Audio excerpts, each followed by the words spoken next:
ಗುಂಡ್ಲುಪೇಟೆ ತಾಲೂಕಿನ ಸಕ್ರಿಯ ಸಂಘಟನೆಯಾದ ಕರ್ನಾಟಕ ಕಾವಲು ಪಡೆ ಮತ್ತು ರೈತ ಸಂಘದ ಮುಖಂಡರ ನಡುವೆ ಇಂದು ಒಂದು ಸೌಹಾರ್ದಯುತ ಭೇಟಿ ನಡೆಯಿತು.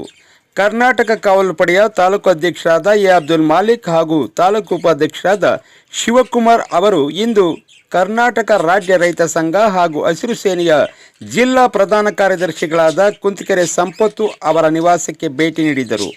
ಕಳೆದ ಹಲವು ದಿನಗಳಿಂದ ಸಣ್ಣ ಅಪಘಾತವಾಗಿದ್ದು ಸಂಪತ್ತು ಅವರು ಯೋಗಕ್ಷೇಮವನ್ನು ವಿಚಾರಿಸಿದರು. ಅವರು ಶೀಘ್ರವಾಗಿ ಚೇತರಿಸಿಕೊಳ್ಳಲಿ ಎಂದು ಆಶಿಸಿದರು.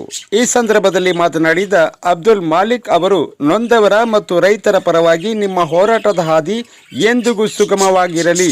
ಅನ್ಯಾಯವಾದಾಗ ಅಧಿಕಾರಿಗಳನ್ನು ತರಾಟೆಗೆ ತೆಗೆದುಕೊಂಡು ಜನಸಾಮಾನ್ಯರ ಸಮಸ್ಯೆಗೆ ಪರಿಹಾರ ಕೊಡುವ ನಿಮ್ಮ ಆವೇಶ ಮತ್ತು ಶಕ್ತಿ ಸದಾ ಹೀಗೆ ಇರಲಿ.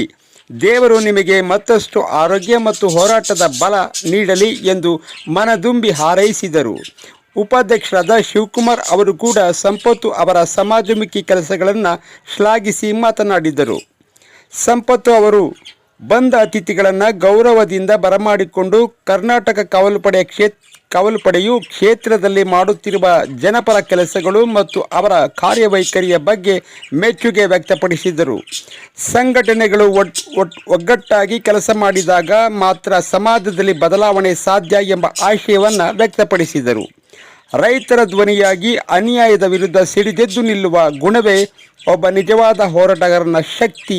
ಕನ್ನಡದ ಮನಸ್ಸುಗಳೇ, ಇವತ್ತು ನಮ್ಮ ಕರ್ನಾಟಕ ರಾಜ್ಯ ರೈತ ಸಂಘ ಹಾಗೂ ಹಸಿರು ಸೇನೆಯ ಚಾಮರಾಜನಗರ ಜಿಲ್ಲಾ ಪ್ರಧಾನ ಕಾರ್ಯದರ್ಶಿಗಳು ಹಾಗೂ ದಿಟ್ಟ ಹೋರಾಟಗಾರರಾದಂತಹ ನಮ್ಮ ಸಂಪತ್ತಣ್ಣ ಅವರು, ಅವರ ಮಾರ್ಗದರ್ಶನ ನಮ್ಮ ಮಾರ್ಗದರ್ಶಕರು ಅವರಿಗೆ ಒಂದು ಅಪಘಾತ ಆಗಿದೆ ಅಂತ ಮೊನ್ನೆ ತಾನೇ ನಾನು ಕೇಳ್ಪಟ್ಟೆ.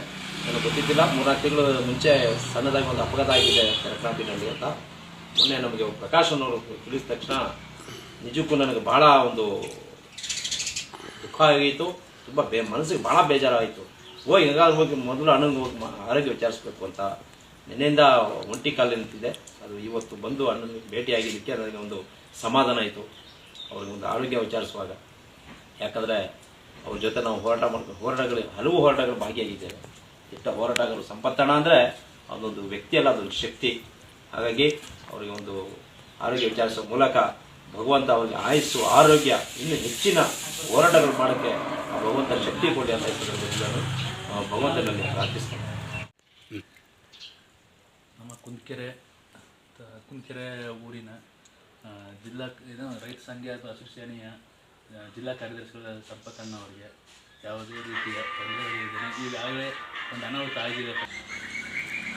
ಆದಷ್ಟು ಬೇಗ ಚೇತರಿಸಲಿ ಅಂತ ತಮ್ಮಲ್ಲಿ ದೇವರಲ್ಲಿ ಪ್ರಾರ್ಥಿಸ್ಬೇಕು. ನಿಮಗೂ ಸಹ ಹಾಗೆ ಉಪಾಧ್ಯಕ್ಷರು ಈಗ ಹೊಸದಾಗಿ ಖುಷಿಯಿಂದ ಹೋಗಲಿ ಅಂತ ನಾನು ಉಪಾಧ್ಯಕ್ಷರ ಕಳಕಳಿಯಿಂದ ಮನವಿ ಮಾಡ್ತೀನಿ. ಒಬ್ಬ ಹೋರಾಟಗಾರನಾದ್ದರಿಂದ ನಮ್ಮ ಕಾವಲು ಪಡೆಯ ಅಧ್ಯಕ್ಷರಾದಂಥ ಮಲಿಕ್ ಅವರು ಹಾಗೂ ಉಪಾಧ್ಯಕ್ಷರಾದಂಥ ಶಿವಕುಮಾರು ತಾಲೂಕು ಮಂಡಳಿಯಿಂದ ಬಂದು ಈ 30 ಕಿಲೋಮೀಟ್ರು ಬೆಳಿಗ್ಗೆನೇ ಅವರು ಗೊತ್ತಾಗಿ ನಿನ್ನೆ ಫೋನ್ ಮಾಡಿದಂಥ ವಿಚಾರದಲ್ಲಿ ನಾನು ಈ ಥರ ಆಗಿದೆ ಅಂತಂದು ಅವರು ದುಃಖಕ್ಕಾಗಿ ರಾಜೋ ಕಡೆಯಿಂದ ಮಾಡಿಸಿ ಇವತ್ತು ನಮಗೆ ಭಾಳ ಶುಭ ಕೋರಿ ಆರೋಗ್ಯ ಕೊಡಲಿ ಅಂತ ಹೇಳಿದ್ದಾರೆ.